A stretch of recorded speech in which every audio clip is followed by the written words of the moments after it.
رمضان شریف کا پاک مہینہ ایک بار پھر اپنی رحمتوں برکتوں کے ساتھ ہم سب پر سایہ فگن ہے۔ خوش نصیب ہیں وہ لوگ جو اس مہینے میں ایک ایک لمحے کا صحیح سے استعمال کرتے ہیں۔ یقین جانیے رمضان شریف کا ایک ایک لمحہ خیر و برکت سے بھرپور ہے۔ رمضان شریف کا مہینہ تمہارے لیے ٹریننگ کا مہینہ ہے۔ نمازوں کی پابندی، نوافل کی پابندی، روزوں کی پابندی، تلاوت قرآن، ذکر کی مصروفیات، یہ سب ہمارے ایمان کو تازگی بخشتی ہیں اور ہماری روح کو پاک کر کے آنے والے 11 مہینوں کے لیے یہ تیار کرتی ہیں۔ یہ مہینہ محض سستا ثواب بٹورنے کا مہینہ نہیں ہے، بلکہ ایک انقلابی مہینہ ہے جو دلوں کو روحانیت کی طرف پھیر دیتا ہے۔ ہمیشہ کے لیے اپنے اندر تبدیلی لانے کا مہینہ ہے، دلوں کو پاکیزہ بنانے کا مہینہ ہے، روح کو دنیا کی تمام نفسانی خواہشات سے پاک کرنے کا مہینہ ہے۔ رمضان کا مہینہ اس لیے آتا ہے کہ امت مسلمہ میں ایک نئی روح پھونک دے۔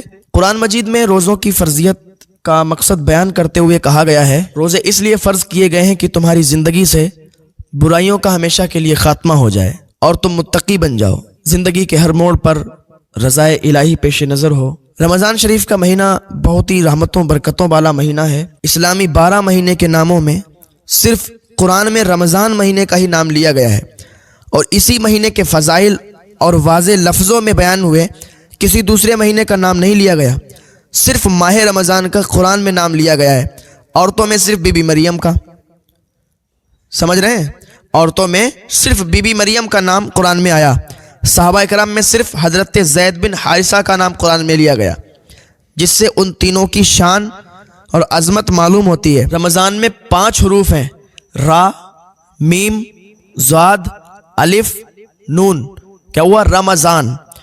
را سے رحمت الہی، میم سے مراد محبت الہی، ضاد سے مراد ضمانت الہی، الف سے مراد امان الہی، نون سے مراد نور الہی۔ اور رمضان میں 5 خصوصی عبادتیں ہوتی ہیں، روزہ، تراویح، تلاوت قرآن، اعتکاف اور شب قدر کی عبادت۔ تو جو کوئی سچے دل سے یہ 5 عبادتیں کرے وہ ان 5 انعام کا مستحق ہے، یعنی رحمت الہی اس کے قدموں کا بوسہ لے گی، محبت الہی اس سے اس کا دل سرشار ہوگا، میدان قیامت میں اللہ اس کا ضامن ہوگا، محشر کے تمام خوف سے وہ امن و امان میں ہوگا، مرنے کے بعد اس کی قبر میں نور ہی نور ہوگا۔ سبحان اللہ۔ تو رمضان کا مہینہ بے شمار فضائل اور برکات کا حامل ہے۔ اس ماہ کی بزرگی اور عظمت کا اندازہ اس بات سے بھی لگایا جا سکتا ہے کہ اللہ نے اپنے بندوں کی ہدایت کے لیے قرآن کا نزول اسی مہینے میں کیا۔ حضرت سلمان فارسی رضی اللہ تعالیٰ عنہ سے روایت ہے، وہ روایت کرتے ہیں کہ حضور نبی کریم صلی اللہ علیہ وسلم نے ماہ شعبان کے آخری دن واز فرمایا کہ اے لوگو، تمہارے پاس عظمت و برکت والا مہینہ آ گیا، وہ مہینہ جس میں ایک رات 1000 مہینوں کی راتوں سے افضل ہے۔ اس ماہ کے روزے فرض کیے، جو کوئی اس ماہ میں نیکی کا کام کرے تو اسے ایک کے بدلے میں 70 نیکیاں دی جائیں گی۔ فرمایا اس مہینے میں نیکیاں بڑھ جاتی ہیں، اعمال کی کھیتی ہری بھری ہو جاتی ہے، جیسے کہ ہر چیز کے لیے بڑھنے پھلنے اور پھولنے کا ایک موسم ہوتا ہے۔ موسم برسات کا ایک موسم ہے، اس میں جب بارش ہوتی ہے تو زمین اور کھیتیاں ہری بھری ہو جاتی ہیں۔ اس طرح اس ماہ میں رحمت الہی کی بارش ہوتی ہے، جس سے اعمال کی کھیتیاں سرسبز و شاداب ہو جاتی ہیں، نیکیاں بڑھنے پھلنے پھولنے لگتی ہیں۔ موجودہ حالات میں ہم دیکھتے ہیں کہ بڑی بڑی کمپنیاں سال میں ایک آدھ بار کچھ آفر نکالتی ہیں۔ دیکھیے موبائل کمپنیاں جو ہیں کچھ اسکیمیں اور آفرز نکالتی ہیں کہ 70 کا بیلنس کرواؤ، 80 کا بیلنس کرواؤ تو 90 ملے گا، 70 کا کرواؤ گے تو 80 ملے گا، 90 کا کرواؤ گے تو 100، یا اسی طریقے کی جو بھی آفرز ہوتے ہیں نکالتے ہیں۔ تو ان تجارتی آفرز سے فائدہ اٹھانے میں ہر کوئی لگا ہوا ہے، مگر افسوس ہے کہ ہم اس شاندار اور عظیم خدائی آفر سے بے خبر ہوتے ہیں جو اللہ رب العزت کی جانب سے ہمیں رمضان کی شکل میں عطا کیا گیا ہے۔ اس مہینے میں ہر اچھے کام کا اجر و ثواب صرف 2 گنا ہی نہیں بلکہ 70 گنا بڑھا دیا جاتا ہے، 70 گنا بڑھا دیا جاتا ہے، اور اس سے بھی زیادہ اگر اللہ چاہے تو ایک کے بدلے میں 700 اجر و ثواب عطا فرمائے۔ فرمایا یہ مہینہ صبر کا ہے، اور صبر کا بدلہ جنت ہے۔ اس ماہ میں مومن کا رزق بڑھا دیا جاتا ہے، اور جو اس مہینے میں کسی روزے دار کو روزہ افطار کرائے تو یہ اس کے گناہوں کے لیے مغفرت ہے۔ فرمانے علی شان ہے کہ جس نے کسی روزے دار کو پانی پلایا تو وہ شخص گناہوں سے پاک و صاف کر دیا جاتا ہے۔ مالک کونین صلی اللہ تعالیٰ علیہ وسلم نے ارشاد فرمایا کہ جس شخص نے حلال کھانے یا پانی سے روزہ افطار کرایا تو ماہ رمضان میں تمام فرشتے اس کے لیے بخشش کی دعا کرتے ہیں۔ سبحان اللہ، دیکھیے تو ذرا، یہ اسلام ہے۔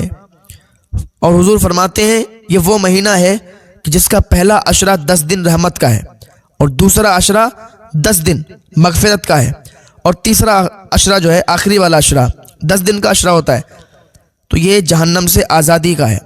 علماء کرام فرماتے ہیں یوں تو پورا رمضان عظمت اور رحمت خیر و برکت کا ہے، مگر اس ماہ کا آخری عشرہ بے شمار خصوصیات کی بنا پر بڑی اہمیت کا حامل ہے۔ یہی عشرہ تو جہنم سے آزادی کا پروانہ لیے ہوئے، یہی وہ عشرہ ہے کہ جس میں ایک رات شب قدر کی ہے جو 1000 راتوں سے افضل ہے، جس میں دنیا کے تمام انسانوں کی ہدایت کے لیے آخری کتاب نازل ہوئی۔ رمضان کا یہ عشرہ اپنے اندر 4 خصوصیات رکھتا ہے۔ نمبر 1، اسی عشرے کی شب قدر میں قرآن کا نزول ہوا۔ نمبر 2، یہ رات 1000 مہینوں سے افضل ہے۔ نمبر 3، اسی عشرے کے شب میں سید الملائکہ حضرت جبریل علیہ السلام بہت سے فرشتوں کے ساتھ زمین پر اترتے ہیں۔ نمبر 4، یہ رات تمام تر اپنی رحمتوں اور برکتوں کے ساتھ صبح صادق تک سایہ فگن رہتی ہے۔ رمضان کا آخری عشرہ اس لحاظ سے بھی بہت اہمیت کا حامل ہے کہ یہ عشرہ اعتکاف کا عشرہ ہے، جو تمام انبیاء علیہ السلام کی سنت ہے اور فرض کفایہ بھی ہے۔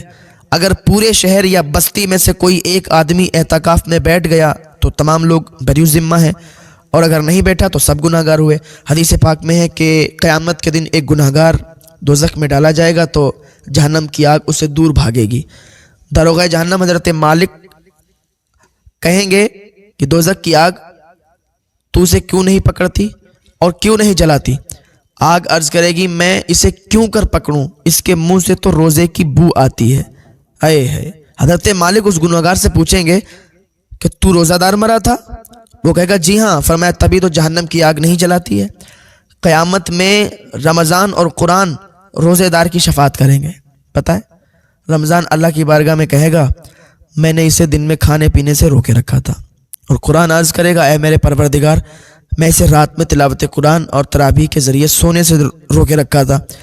اللہ تعالیٰ رمضان اور قرآن کی شفاعت قبول کرے گا اور روزے دار کی بخشش کرے گا اور جنت عطا فرمائے گا۔ فرمایا من صام رمضان ایمانا و احتسابا غفر له ما تقدم من ذنبہ، جو شخص ایمان اور اخلاص سے روزے رکھے اللہ اس کے پچھلے گناہ بخش دیتا ہے۔ فرمایا جس نے روزہ رکھ کر بھی فسق و فجور اور برائی نہیں چھوڑی اس کا حال صرف بھوکے پیاسے کے سوا اور کچھ نہیں۔ یعنی روزے کا مقصد ہے برائیوں کو چھوڑ دینا، تقوی والی زندگی اختیار کرنا۔ آنکھ کا روزہ یہ ہے کہ کوئی حرام چیز نہ دیکھے، کان کا روزہ یہ ہے کہ کوئی بری بات کا کانوں سے نہ سنے، زبان کا روزہ یہ ہے کہ گالی گلوچ جھوٹ غیبت اور چغلی زبان سے نہ نکلے، ہاتھ کا روزہ ہے کہ غلط کام کے لیے نہ اٹھے، پاؤں کا روزہ یہ ہے کہ قدم غلط جگہ حرام کی طرف نہ جائے۔ اگر واقعی وہ اپنے تمام اعضاء کو گناہوں سے بچاتا ہے تو صحیح معنوں میں اسے روزے کی برکتیں حاصل ہوں گی۔ ورنہ حدیث پاک میں آتا ہے کہ بہت سے روزے دار ایسے ہیں کہ ان کو بھوک اور پیاس کے سوا کچھ حاصل نہیں ہوتا۔ ہمیں چاہیے کہ ہم گناہوں سے اپنے آپ کو بچائیں، تبھی عبادت کی سچی لذت ہمیں مل سکتی ہے۔ افسوس کی بات ہے کہ ہم اس مبارک مہینے میں بھی اپنی اصلاح کی کوشش نہیں کر پاتے اور نہ ہی کچھ تبدیلی اپنے اندر لا پاتے ہیں۔ اگر ہم اپنے اندر تقویٰ پیدا نہ کر سکے تو پھر روزوں سے ہمیں کوئی فائدہ حاصل نہیں ہوگا۔ جس روزے میں اور نیک اعمال میں تقویٰ کی بو نہ ہو وہ نیک اعمال بارگاہ خدا میں قبول نہیں اور نہ ہی ہماری نجات کے ضامن ہیں۔ فرمان نبوی ہے کہ رمضان شریف کی پہلی رات میں اللہ اپنی مخلوق پہ نظر رحمت فرماتا ہے۔ رمضان شریف کا روزہ رکھنے والا صدیقین اور شہداء کا ثواب پاتا ہے۔ رمضان کی ہر سات عبادت ہی عبادت ہے۔ مومن کا سونا جاگنا کھانا پینا اٹھنا بیٹھنا سب عبادت ہے۔ رمضان کے لیے پورے سال جنت کو سجایا جاتا ہے۔ رمضان ہی میں